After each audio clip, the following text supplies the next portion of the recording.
नमस्कार बंधुरा नब्बई साले रान्नाघर सबके स्वागत।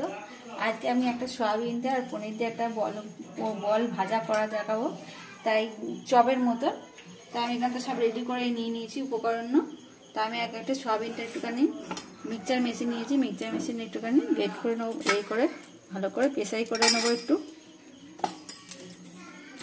আমি আগে থেকে 1 ঘন্টা আগে জলে ভিজিয়ে রেখেছিলাম।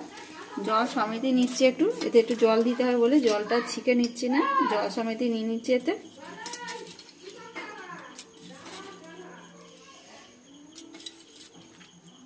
এতে দিয়ে দিয়েছি। এবার গোটা কত কাঁচা লঙ্কা দিয়ে দেবো। এতে যে যেরকম ঝাল খেতে পছন্দ করে সেরকম ঝালটা দেবেন। এতে মিক্সচার করে আপনাদের দেখাচ্ছি। এটা মিক্সচারটা ভালোভাবে হয়ে গেছে, এই যে দেখতেই পাচ্ছেন এখানে চামচ দিয়ে তুলে দেখাচ্ছি কেমন হয়েছে জিনিসটা। একটু সামান্য জল দিতে হবে, নাহলে শুকনো শুকনো ঘুরবে না এটা মেশিনটা, একটু জল দিয়ে করতে হবে। আমি সবটা এতে থাকবে। এখানে কড়া একটা বসিয়ে দিয়েছি গরম করতে। কড়ার মধ্যে আমি একটু তেল দিয়ে দেবো। আগে অল্প একটু সাদা তেল দিয়ে দিচ্ছি। এটা দিয়ে একটা পুর তৈরি করব। তেলটা আমার গরম হয়ে এসেছে। তেলের মধ্যে আমি এখানে একটুখানি আদা রসুন আর পেঁয়াজ বাটা নিয়েছি এখানটা, সেটা দিয়ে দেবো। পেঁয়াজটা বাটা দিয়ে দিচ্ছি, আদা রসুন পেঁয়াজ বাটাটা অল্প করে দিলাম। এখানে 1 চামচ আর হাফ একটুখানি দিলাম, দিয়ে ভালো করে ভেজে নেবো। এটা আমাদের বিয়ে বাড়ি বা কোনো অনুষ্ঠান বাড়িতে যারা ফিশ বল বা চিকেন বল করে অনেক সময় অনেকে খেতে পায় না, অনেকে মাছ মাংস তো খায় না। তাই এরকমভাবে যদি আমরা ঘরে তৈরি করে খাই নিরামিষ তাহলে ভালোই লাগবে খেতে জিনিসটা। ওর থেকে কম এটা টেস্টিটা আরও বেশি হবে খেতে। এটা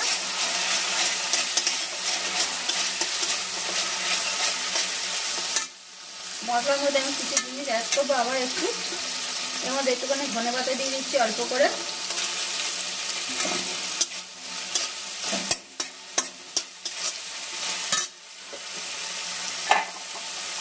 সামান্য অল্প একটু নুন দিয়ে দিচ্ছি। আন্দাজের মতো নুনটা দিতে হবে। একটু সামান্য হলুদ গুঁড়ো দিয়ে দিচ্ছি, দিয়ে আবার মশলাটা একটু ভালোভাবে মিশিয়ে নিচ্ছি।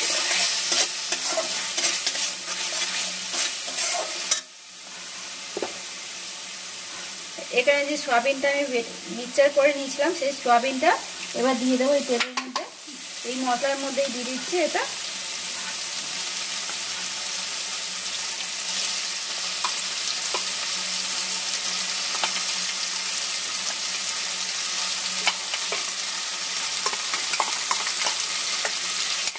এবার মশলার সাথে ভালো করে মিশিয়ে নেবো এটা।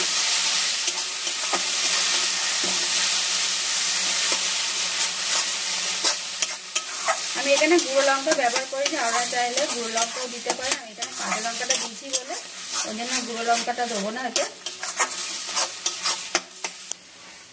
এবার ভালোভাবে মিশিয়ে নিয়েছি মশলাটা। আরও কিছু মশলা একটুখানি দেবো এতে।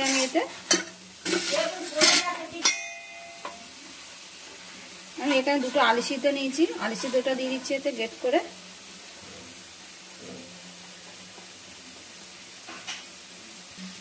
আলুটা গ্রেট করে দিয়ে দিয়েছি এতে। এবার একটু মশলা দিয়ে দেবো এতে। আমি এখানে একটু দারচিনি গুঁড়ো দিয়ে দিচ্ছি অল্প করে। আমি এখানে এলাচ ফেলাচ গুঁড়ো দিইনি, এখানে দারচিনি গুঁড়োটা দিয়ে দিচ্ছি। আর দিয়ে দেবো একটু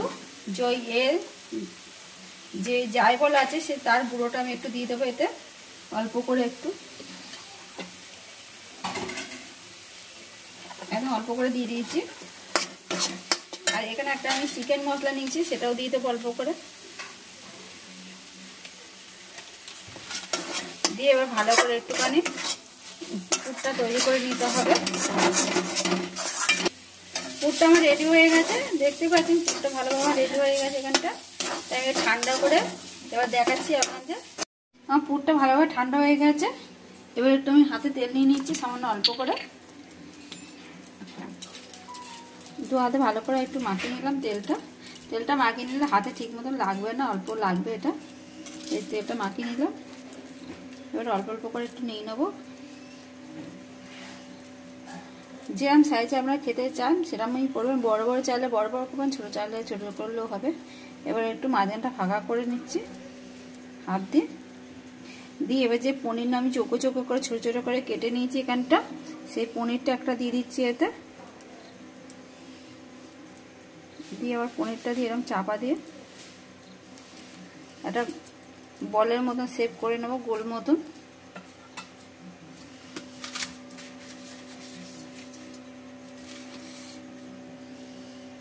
এই যে করে নিয়েছি। আর এখানে যে আমি যে বিস্কুটের গুঁড়োটা রেখেছি, বিস্কুটের গুঁড়োর সাথে একটুখানি মাখিয়ে রেখে দেবো।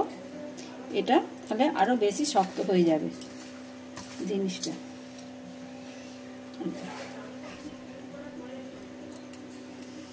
এরকম করে সবকটা আমি রেডি করে এই সাইডে আমি রেখে দিচ্ছি। এরকম করে তাহলে আমি সবকটা তৈরি করে নিচ্ছি, তারপর দেখাচ্ছি আবার। আমি সবকটা বল রেডি করে নিয়েছি এখানটা। দেখুন এরকম শক্ত মতন হয়ে এসেছে। এগুলো আধ ঘন্টা 1 ঘন্টা আগে করে রাখলে না এই বলটা একদম আপনি থেকে শক্ত হয়ে যাবে। একটুখানি বিস্কুটের গুঁড়ো মাখিয়ে রাখলে এতে। আর এবার আমি একটা বাটি নিয়ে নিয়েছি, এখানে একটুখানি কর্নফ্লাওয়ার নিয়ে নেবো করে। আমি এখানে 2 চামচের মতো নিয়ে নিয়েছি। এবার এতে একটু সামান্য অল্প করে নুন দিয়ে দেবো, অল্প করে দিচ্ছি নুনটা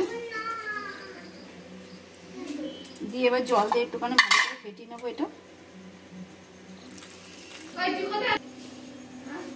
এবার যে কর্নফ্লাওয়ারটা আমি গুলে নিয়েছি এতে, এবার একটা করে যে বলনো করে রেখেছি সেই বলনো করে এর সাথে জলে মিশিয়ে নেবো, কর্নফ্লাওয়ার জলে দিয়ে। আবার বিস্কুটের গুঁড়োর মধ্যে দিয়ে দিচ্ছি।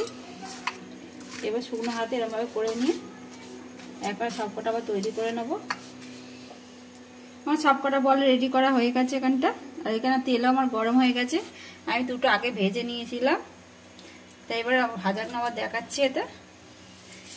হালকা আঁচটা রাখতে হবে, তারপর ভাজতে হবে। খুব জোরে দিলে হবে না, তাহলে ফেটে যাওয়ার ভয় আছে এটা। এরকম করে সবকটা ভেজে নেবো আমি লাল লাল করে। দেখুন কেমন লাল লাল হয়ে গেছে এগুলো ভাজা। এরকম করে লাল লাল করে ভেজে নিতে হবে সবকটা। এবার আমি থালায় করে তুলে নিচ্ছি, পরে তারপর অন্য থালায় করে একটু সাজিয়ে নেবো।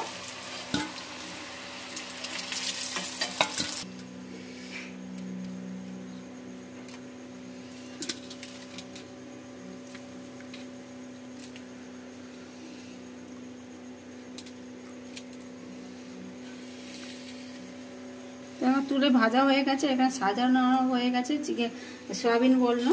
যদি আমার এই রেসিপিটা যদি ভালো লাগে অবশ্যই কমেন্ট করে জানাবেন, আর ভালো লাগলে লাইক শেয়ার করে দেবেন। আর এরকম নতুন নতুন রেসিপিতে আমাদের সাবস্ক্রাইব পাশে একটা বেল আইকনটি প্রেস করে দেবেন। আবার নতুন রেসিপি নিয়ে পরের ভিডিওতে দেখা হবে।